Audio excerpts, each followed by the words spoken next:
జయ శ్రీనారాయణ.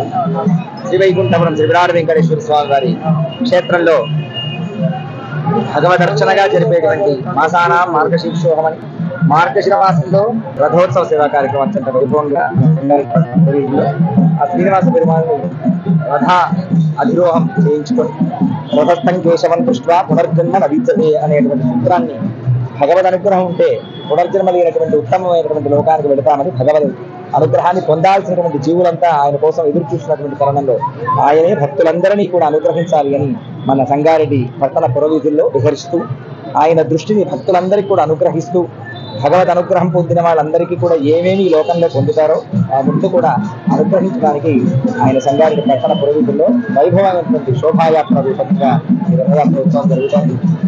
మేళతాళాలు, భజనలు, భజంత్రులు, తీర్పరలు, కోలాటాలు, నృత్యాలు, అంతకు మించినటువంటి రంగవల్లులు ఇవన్నీ కూడా కలిపి యువ వికాసం అనబడేటువంటి యువకుల ప్రోత్సాహం ఉత్సాహం చేత ఈ అద్భుతమైనటువంటి విశేషమైన రథయాత్రను జరుపుకుంటున్నాం, రథోత్సవాన్ని జరుపుకుంటున్నాం.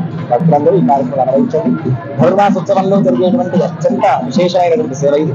అలాగే వైకుంఠ ఏకాదశి పర్వదినం 10వ తారీఖున వైభవపేతంగా మనం సంగారెడ్డి శ్రీ వైకుంఠపురంలో జరుగుతాం.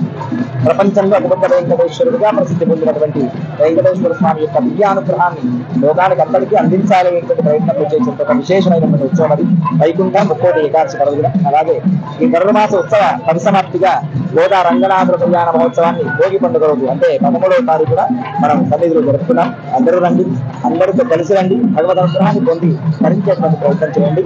జయ శ్రీమన్నారాయణ. మరిన్ని వీడియోస్ కోసం ఛానల్ ని సబ్స్క్రైబ్ చేయండి. లేటెస్ట్ అప్డేట్స్ కోసం వాట్సాప్ ఛానల్ ని ఫాలో అవ్వండి. ఆ లింక్ డిస్క్రిప్షన్ లో ఉంది.